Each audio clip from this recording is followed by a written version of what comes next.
자, 버티던 국민의힘이 이 권익위원회에다가 이제 조사를 맡기기로 했대요. 이 방송하는 이 시간 현재 맡기기로 했다고 그러는데 그전에 되게 웃기지 않습니까? 민주당이 권익위를 통해서 조사 결과를 발표하니까 못 믿어. 믿을 수가 없어. 그래서 우리는 감사원에 할 거야. 그 실제로 국민의힘 국회의원들 그 전주에 깔아 해가지고 감사원에 갖고 가요, 이게. 그리고 거기다가 안 받겠다고 오지 말라고 하는 걸 무득불 맡기면서 우리를 조사해달라 했던 사람들이 여론에 밀려서 지금 하게 되는 이 구조인데 실제로 어저께 비교섭단체 열린민주당이라든지 정의당 등은 국민권익위원회 조사해달라고 그게 이제 어떤 게 있냐면 개인정보 등을 들여다볼 수 있게 하는 동의서 같은 거거든요. 그걸 맡겼는데 이제 와서 이제 여론이 소위 말하면 그런 거죠. 그 송영길 대표가 한 게 말하자면 국민의힘을 조사할 수 있다면 그거 신의 한 수에 가깝습니다. 오히려 이 사람들이 버티수로 불리한 아젠다였기 때문에 한 하루 이틀 만에 받아들이는 것은 결국에는 대선에 어마어마하게 작용할 거다라고 본 거 아니겠습니까? 그렇죠. 특히 일단은 지금 국민의힘이 이걸 피할 수 없는 상황이 된 상황이잖아요. 그러니까 자기들이 처음부터 감사원은 자격이 없다라고 그때 당시에도 주호영 대표가 말을 했었고 이번에도 감사원에서 정말 이렇게 빨리 결정을 내릴 줄 몰랐죠. 우리는 자격이 없다. 빨리 돌아가십시오라고 하니까 여러 대한변협이네 다른 시민단체 이런 얘기 뻘소리 하다가 결국에는 이기지 못하고 국민권익위에 좀 조사를 의뢰를 하게 됐다 생각을 하고 있습니다.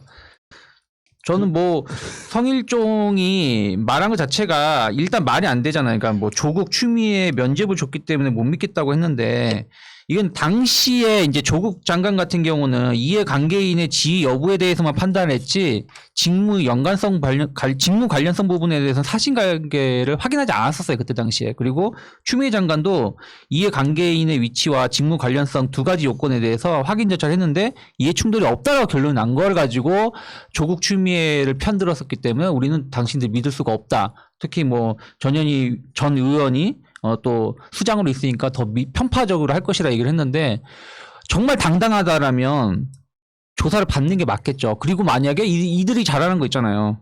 문제가 되면은 어떠한 변명을 해서라도 그거를 문제가 없는 것처럼 하는 게 주특기인데 그럴 자신이 없을 정도로 자기들이 지금 쫄리고 있는 것이 아닌가 생각을 좀 하고 있습니다. 이제 성완종의 동생 성일종 씨는 정말 어처구니가 없던데 최재형이 여야 가려서 자기 편이기 때문에 봐줄 사람 아니다.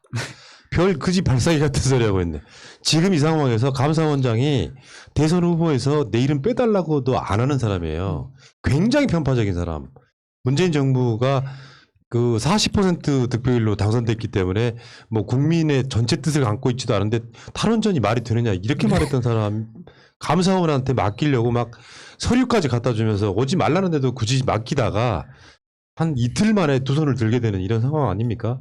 부끄러운 줄 알아야 되죠. 저는 국민의힘 그 당 국회의원들 마음이 좀 이해가 되는 게 어떻게든 부동산 관련한 조사를 피하고 싶었을 것이다 이런 생각이 들어요. 왜냐하면 본인들 알고도 말 안 하는 사람들이고 속이고 이런 사람들인데 만약에 전면적인 조사를 하게 되면 민주당보다는 더 치부가 드러날 것이기 때문에 피하고 싶었겠죠. 그래서 감사원으로 가겠다 어거지 때를 많이 썼는데 본인들이 저번에 4월 7일 서울시장 보궐선거 관련해서 그 전에 이제 LH 사태 등 그 똥 싸는 것들이 많이 있으니까 책임은 져야 될 것이고 그래서 망을 좀 봤는데 여론이 이제 뜻에 맞게 안 돌아가는 거죠. 만약에 여러 방송이나 이런 이렇게 우리 같은 방송들에서 공격을 안 했으면 끝까지 떼쓰고 버틸 수도 있을 것 같아요. 못 믿겠다 하면서 다른 데 가겠다라고 했을 텐데 여론이 심상치 않게 돌아가는 것을 보고 급하게 국민권익위원회로 방향을 돌린 게 아닌가 싶고요. 그런데 좀 칭찬해주고 싶은 거는 칭찬 별로 하고 싶진 않은데 눈치가 좀 빨라졌구나. 생각보다 눈치가 많이 빨라졌다 예전에 비해서 이런 생각이 듭니다. 그걸 칭찬할 일이에요? 칭찬은 아니고요 그냥 버티다가 그게 못 버티니까 그러니까 이게 내부적으로 우리도 국민권익위원회 받아야 된다.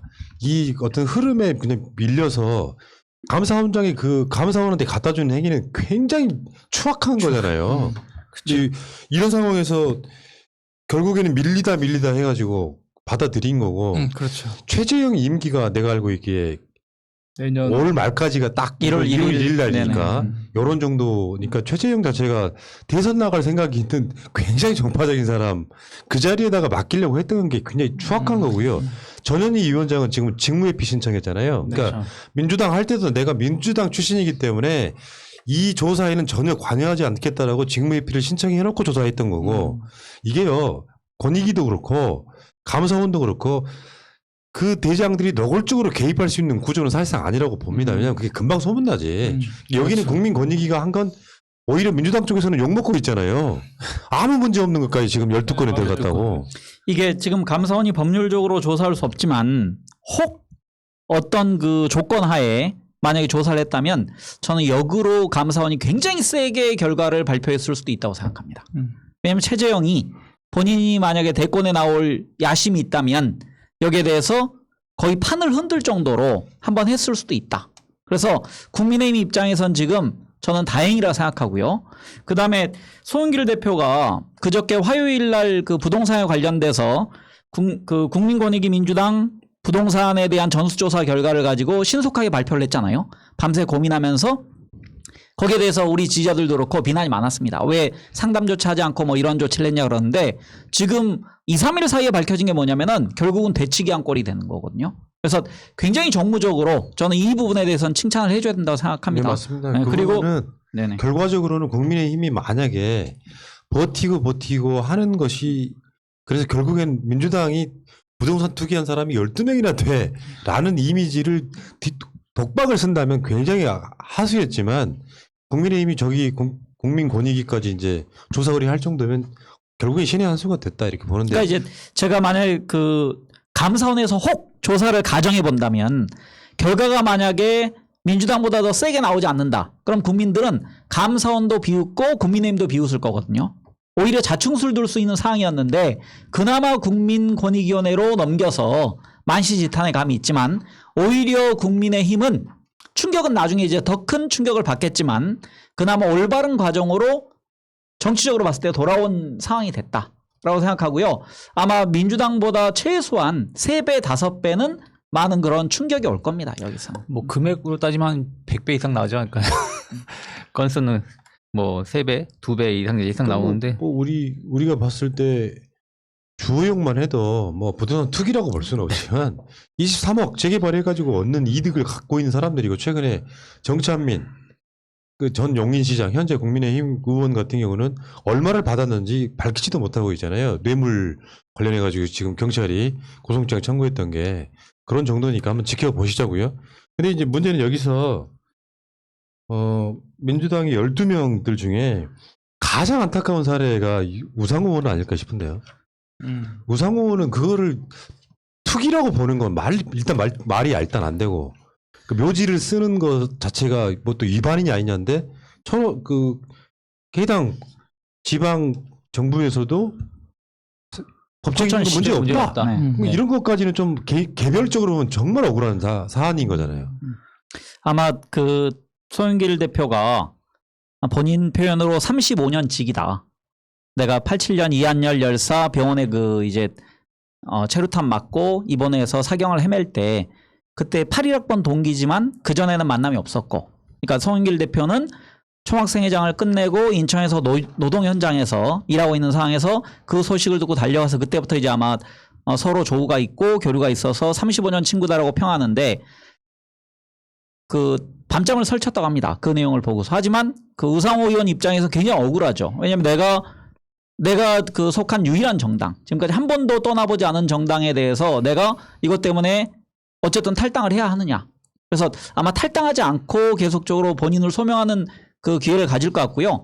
송영길 대표도 여기에 대해서 믿음이 좀 있는 것 같습니다. 우상호 의원은 살아올 수 있다. 근데 그 농지법이나 장묘관리법에 대해서 위반됐다는 사항에 대해서 불법이 없다라는 걸 지금 포천시 공무원이 거의 뭐 증언을 해준 상황이 됐거든요. 그래서 이 문제는 전혀 크지 않은 문제로 돌아올 것 같습니다. 그러니까 그 묘지를 조성한 것 자체가 묘지 장묘관리에 대한 허가를 받기 전에 먼저 조성했다고 하는데 그게 포천시 공무원의 공고사항이었다. 라고 지금 얘기하고 있거든요. 아, 그리고 특성상 그렇잖아요. 돌아가셨는데 그 묘지를 샀을 때 그 선조치 후보고 비슷하게 그럴 수밖에 없는 경우는 있을 그쵸. 수 있잖아요. 우리 상식적으로 이해가 되잖아요. 그러니까 근데 어떻게 보면은 우상호 의원 덕분에 대치기도 쉽게 이루어졌다. 개인적으로 생각을 하고 있습니다. 왜냐하면 우상호 의원의 이런 이미지라든지 이런 정치 경험 그 경륜이 있는 상황에서 이제 언론이라든지 이런 부분들이 이제 사실 확인을 했고 뭐 여론 자체도 이게 뭐가 문제가 될 수 있겠느냐는 분위기가 반전되면서 오히려 이제 이것이 국민의힘을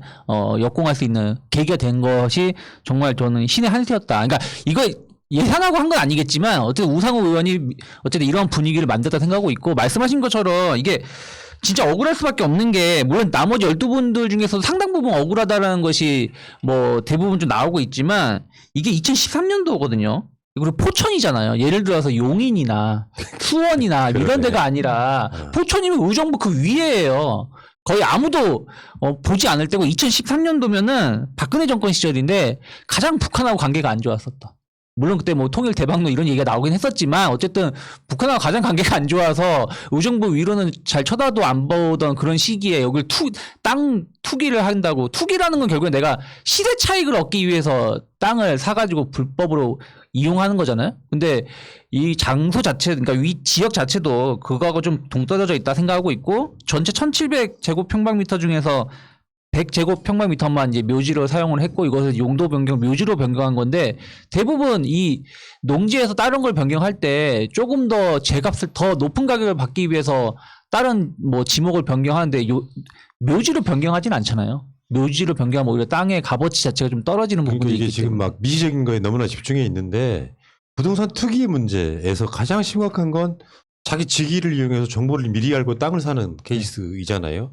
그리고 이제 어떤 경우는 명의를 다른 사람한테 명의 신탁해가지고 차명으로 자기 땅을 그런 정도를 제외하고 나면 사실 이런 건수가 안 되는데 그러니까 사실 이런 측면도 있죠. 그 송영길 대표가 한 표현 중에 권익위가 조사를 좀 엉터리로 했다는 측면까지 이야기를 좀 했기 때문에 어쨌건 저는 결론적으로 이런 어떤 지지고 볶음이 국민의힘을 권익위 조사안 틀 안으로 집어넣었다.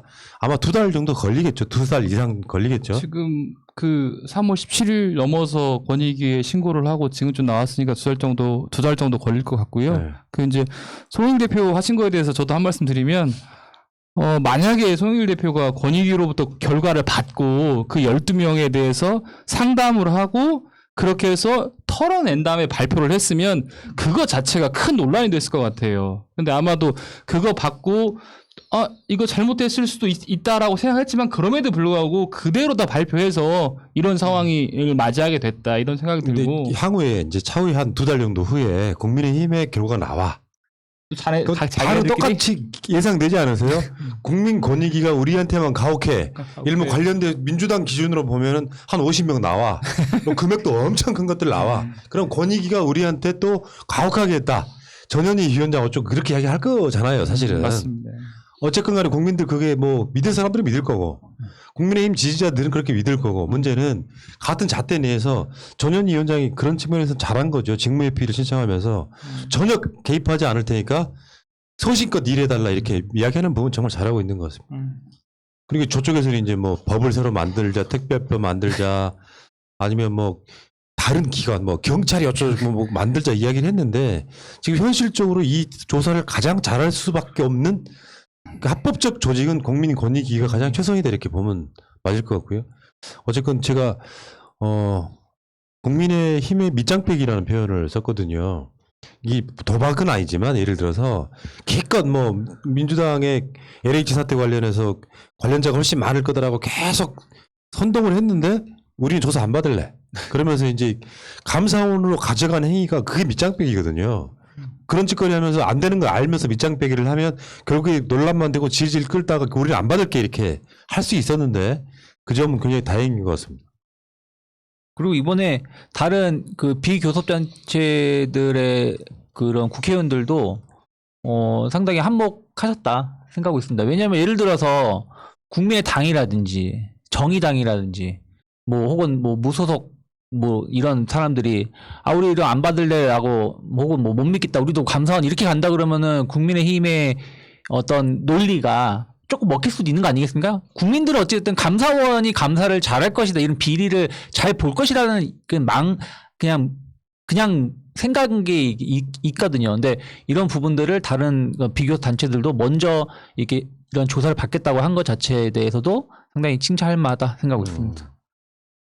그 원래 그 전후상이 그런 겁니다. 그러니까 3월 달에 정의당 같은 경우 또 그 국회 차원에서 국회의장에게 일임했어요. 신청을 했어요. 우리 전수조사 하자. 근데 이제 이게 당 차원으로 됐기 때문에 지금 정의당과 그 다른 뭐 시대전환당 등등의 국회의원들이 좀 늦어졌지만 저는 이번에 국민의힘도 굉장히 압박을 받았잖아요. 그러니까 이게 외퉁수로 모는 것 혹은 호구 쳐놓은 거죠. 거기에 국민의힘이 그 몰려들 수밖에 없었다. 그래서 저는 민주당이 굉장히 그 좀 신선하게 정치를 했다라고 생각합니다. 결과적으로. 그러니까 제가 어제 방송을 팟캐스트로 나갈 때 제목이 그거였어요. 송영길 어쩌면 신의 한 수. 저쪽이 어떻게 받느냐에 따라 달라지는 건데 그래서 결국에는 이런 거거든요. 국민들이 민주당이든 국민의힘이든 정치권에 대한 불신을 씻어내 주는 게 최종적 목표가 돼야 돼요. 우리는 깨끗하고 니들은 더러워가 아니라 민주당에도 기본적으로 살아온 어떤 세월이나 궤적들이 있어서 전부 다 완벽하게 깨끗하지는 않을 거거든요. 근데 누가 봐도 국민의힘이 훨씬 더 이런 부분에서는 더 떳떳하지 못할 것 같은데 본인들은 뭐 국민 권익위를 안 믿네, 감사원을 믿네 하는 그 성완종 씨 동생분 성일종의 이야기 들으면서 정말 얼처구니가 없는 거예요. 야, 저렇게 뻔뻔할 수가 있는 사람들이 결국에는 지금 그 두 손 두 발 다 든 게 아니냐 이런 생각이 들고요. 한번 지켜보시자고요. 그리고 민주당의 12분들 중에 제가 봤을 때 대부분은 다 진짜 억울해 보입니다. 솔직히 말씀드려요. 그런 것까지 할 정도면 최소한 국민의힘에서 알 거라고 생각해요. 야, 저런 것도 부동산 투기로 걸었어라고 할 정도면 제가 보기에 심각해 보이는 문제 한두 건 정도. 그러니까 구체적으로 말씀드리면 임종석 의원하고 서영석 의원 정도는 좀 문제가 돼 보여요. 왜냐면은 그 개발 예정지 주변에 토지를 매입하고 김한정 의원도 본인은 굉장히 30년 동안 내가 민주당을 지켜온 사람이다. 그래서 나는 경찰 조사 결과로 이미 결백함이 입증됐다. 뭐 그런 상황이기 때문에 저는 이번에 당에서는 탈당해라라고 선제적으로 지시를 했고 여기에 대해서 탈당을 거부하면서도 소명할 수 있는 사람은 소명이 된다고 생각합니다. 굳이 탈당할 필요 없다고 생각하고요. 정치는 저는 우상호 의원한테 실망한 게 뭐냐면 이번 서울시장 선거 나오면서 나 내년 그 다음에 국회의원 선거 안 나오겠다. 근데 그건 번복해도 됩니다. 그러니까 정치는 내가 약속을 안 지킨 게 아니고 약속을 못 지켰다라고 얘기하면 되는 거예요. 약속을 지키고 싶었지만 상황이 안 된다. 그래서 그 본인이 했던 얘기는 그냥 주워 담으면 되고요. 저는 뭐 우상호 의원도 그렇고 김한정 의원도 그렇고 충분히 살아올 수 있다고 생각합니다. 아무런 그 상처 없이. 까먹고 있었는데 우상호 의원이 불출마 선언하는 거 다시 되새겨 주시네. 사람들 다 잊혀지면 좋을 것 같은데. 아니 나중에 또 문제가 불거져요. 알겠습니다. 자, 이 이야기는 여기까지 하겠습니다. 밑장 빼기 하면 손모가지 날라간다 얘들아.